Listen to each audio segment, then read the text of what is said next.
قل هل يستوي الذين يعلمون والذين لا يعلمون. بسم الله الرحمن الرحيم. الحمد لله والصلاة والسلام على رسول الله وعلى آله وصحبه ومن والاه, amma ba'd. Kita sekarang di pelajaran yang keempat dari pelajaran fikih di Madrasah Alimnil Islam atau Madrasah Islamic Center Al-Kharj. Pada pelajaran yang lalu telah kita jelaskan bagaimana pentingnya sholat, bagaimana sholat itu kedudukannya di dalam Islam. Telah kita jelaskan juga bahwa doa Nabi Ibrahim alaihissalam diantaranya adalah Rabbi ja'alni muqimas shalah wa min dzurriyyati Rabbana wa taqabbal du'a. Nabi Ibrahim alaihissalam memohon kepada Allah agar ia dan keturunannya menjadi orang yang selalu mendirikan sholat. Dan kita katakan juga bahwasannya sholat itu mencegah dari perbuatan keji dan mungkar. Jika seseorang sholat namun melakukan perbuatan keji dan mungkar, jika ia tidak sholat maka akan lebih keji lagi dan akan lebih mungkar lagi. Nah, ini yang harus kita mengerti. Dan juga sholat adalah yang pertama kali dihisab pada hari kiamat nanti. Kalau sholatnya bagus maka semua amalannya akan bagus. Kalau tidak bagus maka tidak bagus. Sekarang pelajaran kita akan berkaitan dengan sholat. Pelajaran kita akan berkaitan dengan sholat dan akan kita mulai dari pelajaran at-taharah, yaitu pelajaran sebelum sholat. Sebelum sholat kita harus bersuci terlebih dahulu.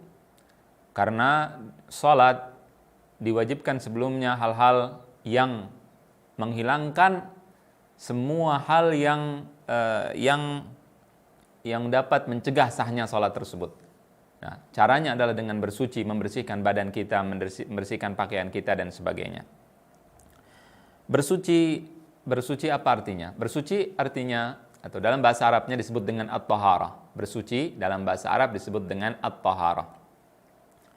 At-taharah secara bahasa artinya adalah al-khulus minal adran al-hissiyah wal ma'nawiyah, yaitu membersihkan diri dari kotoran-kotoran yang hissiyah, yang terlihat, yang tampak, dan juga ma'nawiyah, yang tidak tampak. Ini adalah arti daripada at-taharah. Kemudian at-taharah secara syar'i atau secara istilah para ahli fikih artinya adalah at-taharah raf'u hadatsin au izalatu khabatsin au ma fi ma'nahuma au ala suratihima. Raf'u hadath, mengangkat hadath. Raf'u hadatsin au izalatu najasin, atau menghilangkan najis, atau yang di dalam makna menghilangkan najis dan mengangkat hadath, atau yang dalam bentuk mengangkat hadath dan menghilangkan najis. Apa maksud perkataan ini? Maksud perkataan ini adalah raf'u hadath. Al-hadath artinya adalah sesuatu yang mencegah syai'un yamna'u sihhatas shalah. Sesuatu yang mencegah sahnya salat. Itu disebut dengan al-hadath. Kalau yang mencegah sahnya salat tersebut adalah sesuatu yang mewajibkan kita mandi besar, maka disebut dengan al-hadathul akbar. Kalau sesuatu tersebut yang mencegah sahnya salat kita mewajibkan kita untuk berwudu, maka disebut dengan al-hadatsu al-asghar, hadas yang kecil. Jadi hadas terbagi menjadi dua. Yang pertama adalah al-hadatsul akbar dan yang kedua adalah al-hadatsu al-asghar. Nah, ini artinya raf'u hadath, mengangkat sesuatu yang mencegah sahnya salat. Raf'u hadath. Baik hadas besar seperti junub, seperti orang haid, ya, dan sebagainya. Haid itu diangkatnya dengan mandi. Kemudian kalau orang yang tidak punya wudu karena dia buang air kecil dan sebagainya, maka ini disebut dengan hadath kecil. Ini disebut dengan hadath kecil. Thayyib. Al-hadath tidak terlihat. Wasfun ma'nawiyun. Sesuatu yang tidak terlihat. Jadi kalau seorang junub tidak terlihat, tidak ada kotoran di badannya, tidak ada sesuatu yang tampak di tubuhnya. Wanita yang haid, ketika misalkan dia sudah selesai haidnya, dia membersihkan kemaluannya. Selesai, tidak terlihat apa-apa. Tidak ada sesuatu yang tampak darinya. Junub, dia bersihkan kemaluannya, tidak ada yang tampak. Dia sama seperti orang lain. Tapi di situ ketika dia belum mandi, maka ada sesuatu yang mencegah sahnya sholat. Nah, hal yang mencegah sahnya sholat ini disebut dengan al-hadatsu al-akbar. Al-hadath, sesuatu yang tidak tampak. Berbeda dengan yang berikutnya, izalatun najas atau menghilangkan najis. Menghilangkan najis. Najis itu tampak, terlihat. Najis seperti air kencing, kemudian kotoran manusia, ya, dan juga hal-hal lainnya yang najis seperti darah, kemudian seperti kotoran hewan dan sebagainya. Semua hal yang najis tersebut bisa dilihat. Kita melihat hal tersebut. Ada sesuatu yang kotor, yang tampak. Nah, itu disebut sesuatu yang memang najis, yang keluar dan harus dibersihkan. Ya, beda dengan misalkan air mani ketika junub. Air mani suci, tidak najis, ya. Tapi orang yang keluar air mani harus wajib mandi besar karena ada hadas tadi. Hadas, bukan najis. Jadi kalau najis terlihat dan tampak. Kemudian auma fi ma'nahuma, atau yang ada di dalam arti daripada, atau yang dimaksudkan seperti dia dalam rangka mengangkat hadas atau menghilangkan najis. Jadi dalam rangka itu. Ya, walaupun dia tidak mengangkat hadas. Contohnya tayamum. Tayamum membolehkan kita untuk sholat. Tetapi tayamum itu bukan untuk mengangkat hadas. Maka kalau ada orang junub, dia tidak punya air misalkan. Dia dalam perjalanan di padang pasir tidak ada air contohnya. Atau dia sedang sakit tidak bisa kena air. Maka di sini dia tayamum. Dia dalam keadaan junub, dalam keadaan hadas besar. Dia bertayamum. Tujuan tayamum apa? Tujuan ia tayamum adalah untuk membolehkannya sholat. Dia harus tayamum untuk sholat. Namun jika misalkan 10 hari sakitnya sembuh, atau dia setelah 10 hari ketemu air yang bisa ia pakai untuk berwudu atau untuk mandi besar, maka di sini dia wajib mandi besar, dia wajib untuk berwudu. Jadi tayamumnya yang dulu itu tidak mengangkat hadas besarnya. Jadi dia tetap harus mandi kalau dia sudah hilang hal yang menyebabkan dia tayamumnya. Maka di sini disebut dengan dalam arti mengangkat hadas, seperti mengangkat hadas. Kemudian berikutnya dalam bentuk, au suratuhuma, yaitu bentuknya, bentuk mengangkat hadas atau menghilangkan najis. Seperti apa? Misalkan ketika kita berwudu, hal yang menghilangkan hadas kecil, kalau wudu menghilangkan hadas kecil, itu adalah basuhan yang pertama. Ketika saya membasuh pertama kali tangan kita, muka kita semua, itu setelah kita membasuh yang pertama itu sudah menghilangkan hadas. Nah, kalau basuhan yang kedua atau basuhan yang ketiga tidak menghilangkan hadas. Karena apa? Karena hadas sudah hilang. Jadi apa yang mau dihilangkan? Tapi tetap dianggap bersuci juga. Walaupun dia tidak menghilangkan hadas, tidak mengangkat hadas maksud saya. Dia tetap dianggap bersuci karena bentuknya sama-sama mencuci muka. Ketika misalkan seseorang yang sudah punya wudu, saya ada wudu. Kemudian setelah saya ada wudu, saya ingin wudu lagi. Ya, karena sunnah memperbaharui wudu. Wudu dalam keadaan suci, saya tidak ada hadas, suci. Tapi saya ingin berwudu lagi. Maka wudu saya yang kedua ini disebut seperti bentuk mengangkat hadas dan dimasukkan ke dalam definisi thaharah atau definisi mengangkat hadas. Mudah-mudahan ini jelas. Kemudian pelajaran berikutnya adalah tentang al-wudu. Al-wudu artinya adalah ghaslul a'dha al-arba'ah biniyatin makhsusah. Ya, wudu secara bahasa dari al-wada'ah atau an-nadhafah, yaitu kebersihan. Secara istilah para fuqaha. Jadi kalau ada definisi bahasa dan istilah, ini perlu kita ketahui ada perbedaan. Yang dipakai adalah yang istilah yang menurut para fuqaha, tapi tentunya ada hubungannya dengan bahasa. Secara syariat, arti daripada wudu adalah ghaslul a'dha'il arba'ah bihai'atin makhsusah atau biniyatin makhsusah ma'at tertib, yaitu membasuh 4 anggota tubuh dengan niat dan juga dengan berurutan. Itu adalah al-wudu. Allah yang memerintahkan di dalam Al-Quran, Allah berfirman, Ya ayyuhalladzina amanu, idza qumtum ila shalah faghsilu wujuhakum wa aydiyakum ila al-marafiqi wamsahu biru'usikum wa arjulakum ila al-ka'bain. Ini adalah firman Allah Azza wa Jalla. Yaitu orang-orang yang wahai orang beriman, jika kalian berdiri untuk salat, basuhlah muka-muka kalian dan kedua tangan kalian sampai siku dan usaplah kepala kalian dan basuhlah kaki sampai mata kaki. Dan juga Rasulullah menjelaskan dalam hadisnya bahwa orang yang berwudu keutamaannya adalah wudu tersebut menghilangkan dosa-dosanya. Dosa-dosa kecilnya yang dia suka melihat yang diharamkan, misalkan ada sesuatu yang dia lihat dan sebagainya yang haram, tangannya yang melakukan keharaman dan sebagainya. Allah dengan wudu dia akan terbasuh dan akan tersucikan. Tentunya dosa kecil. Kalau dosa besar harus bertaubat kepada Allah Subhanahu wa taala.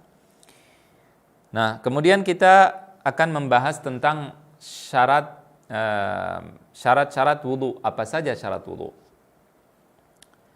Sebelum membahas syarat wudu, apa yang dimaksud dengan syarat? Asyarat artinya adalah al-alamah. Asyartu al-alamah. Syarat artinya adalah tanda. Kemudian itu secara bahasa. Secara istilah, menurut para ahli fikih apa artinya? Artinya adalah ma yalzamu min adamihil adam. Kalau sesuatu itu tidak ada, maka tidak ada.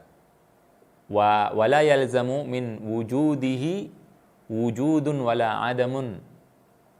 Kalau ada, syarat tersebut ada, itu tidak berarti ada atau tidak ada. Ya, jadi kalau misalkan saya contohkan, misalkan kita katakan syarat sholat contohnya. Misalkan seseorang ingin sholat. Syarat seseorang ingin ketika sholat adalah dia menutup aurat. Jadi kalau tidak ada menutup aurat atau tidak ada menghadap kiblat, maka tidak ada sholat.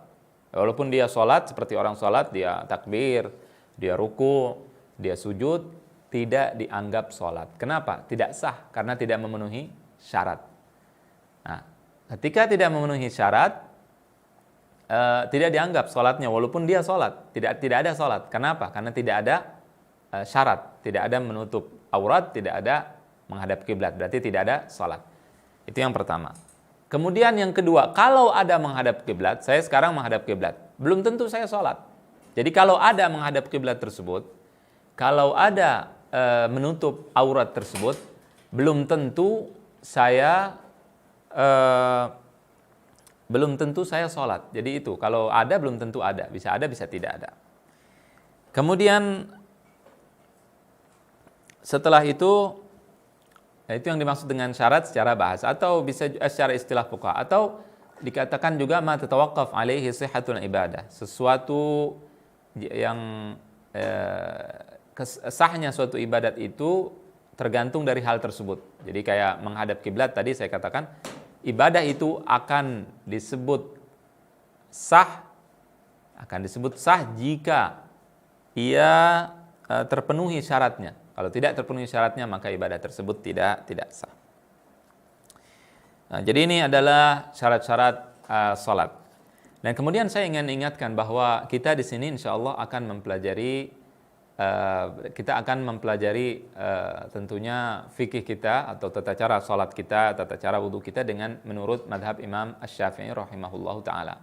Kenapa? Karena kita dari tempat yang di sana banyak atau di sana bermadhab Syafi'i, dan tentunya beliau Imam Asy-Syafi'i rahimahullah adalah seorang ulama dari salafus saleh, maka kita juga memahami Al-Qur'an dan hadis Nabi sallallahu alaihi wasallam dengan pemahaman ulama salafu as-saleh. Jadi nanti di sini kalau ada saya koreksi, nanti saya akan sesuaikan dengan pendapat Al-Imam Asy-Syafi'i kalau ada hal-hal yang tidak sesuai dengan apa yang diketahui di dalam madhab Imam Asy-Syafi'i.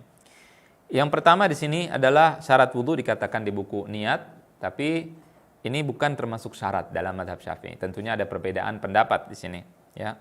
Dan di dalam madhab Syafi'i niat termasuk rukun wudu, bukan syarat. Ini yang pertama, ya.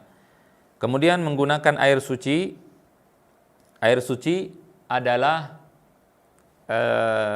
air yang manaba'a minal ard, yang tampak dari dasar bumi, ya, yang keluar dari bumi, wa manazala minas sama, dan turun dari langit. Itu adalah air yang suci. Jadi semua air yang dari bumi asalnya dan dari langit, maka itu suci. Seperti air sumur, air hujan, air laut, dan sebagainya. Dan tidak bercampur tentunya dengan najis. Dan ini akan dijelaskan nanti insya Allah. Kemudian menghilangkan sesuatu yang menutupi kulit. Jadi saya akan jelaskan bahwa syarat-syarat wudu, ya, ini silahkan dicatat bahwa syarat wudu ada 5. Ya, dikatakan oleh seorang ulama, lahu syurutun khamsatun tahuruma. Ada 5 syarat wudu. Yang pertama, sucinya air. Suci mensucikan. Air itu ada yang suci mensucikan. Jadi air ada bagiannya. Yang pertama, suci mensucikan. Ini yang pertama. Air suci mensucikan yaitu air mutlak, air yang tidak dipakai, yang bisa dipakai untuk berwudu, yang bisa mensucikan. Dia suci dan dia mensucikan. Ya, itu yang pertama. Kemudian yang kedua, ada air tahirun ghairu mutahhir, yaitu suci dan tidak mensucikan. Ini terbagi menjadi 2. Ada air yang disebut dengan musta'mal, yaitu yang sudah dipakai, ya, air yang sudah dipakai dan dia sedikit dipakai untuk apa? Untuk berwudu. Maka air tersebut kalau sedikit kita pakai untuk berwudu yang wajib, maka di sini sudah disebut dengan air yang sudah dipakai dan dia suci tapi tidak mensucikan. Jadi kalau kena tidak usah tidak dianggap najis, tapi dia tetap suci. Kemudian berikutnya adalah air yang khalatahu syai'un minat tahirat, yaitu yang tercampur dengan sesuatu yang suci. Air yang tercampur dengan sesuatu yang suci seperti Pepsi, Coca-Cola, air kelapa misalkan. Itu air tapi dia suci dan tidak mensucikan. Kemudian air yang najis, yaitu yang bercampur dengan najis. Terbagi menjadi 2. Kalau air tersebut sedikit, ya, 2 kullah, di bawah 2 kullah, seperti 200 literan, kurang lebih 216 liter kurang lebih, misalkan, maka air tersebut kalau tercampur sedikit saja dengan najis, maka sudah berubah menjadi najis. Kalau banyak, di atas 200 liter, 216 liter kurang lebih, itu tidak najis selama dengan syarat tidak merubah rasa, tidak merubah bau, tidak merubah warna. Dan ini yang penting untuk dipakai. Jadi yang bisa dipakai untuk berwudu adalah air yang suci dan mensucikan. Kemudian lahu syurutun khamsatun tahuruma wa kaunuhu mumayyizan wa muslima. Kemudian orang yang berwudu itu mumayyiz, yaitu yang sudah berakal, dan yang ketiga syaratnya adalah seorang muslim. Wa adamul mani'i min wusuli ma'in ila basyaratil maghsuli. Kemudian tidak ada yang mencegah sesuatu dari sampainya air ke kulit. Ini yang sampai ke kulit dalam banyak hal apa saja. Perempuan biasanya memakai sesuatu itu mencegah masuknya air ke kulit, maka itu juga merupakan syarat wudu untuk dihilangkan dulu kalau kita mau berwudu. Sesuatu yang bisa mencegah masuknya air ke dalam kulit atau anggota-anggota wudu. Wa adamul mani'i min usuli ma'in ila basyaratil maghsuli wa yadkhulul waqtu lidaimil hadath. Kemudian masuk waktu untuk orang yang hadas. Orang yang daimil hadas yaitu orang yang selalu berhadas. Kemudian setelah itu lidaimil hadas wa adda minha ar-rafi'i raf'al khabath. Nah, ini adalah 5 hal yang merupakan syarat daripada wudu atau syarat-syarat wudu. Mudah-mudahan jelas, ya, dan berikutnya nanti akan kita bahas tentang sifat-sifat wudu dan juga sunnah-sunnah wudu. Allahu a'lam, ya, mudah-mudahan jelas, dan mudah-mudahan Allah Subhanahu wa taala memudahkan kita untuk memahami pelajaran-pelajaran yang diberikan. Allahu a'lam, wa sallallahu wasallam wa baraka ala nabiyyina Muhammadin وعلى آله وصحبه أجمعين. قل هل يستوي الذين يعلمون والذين لا يعلمون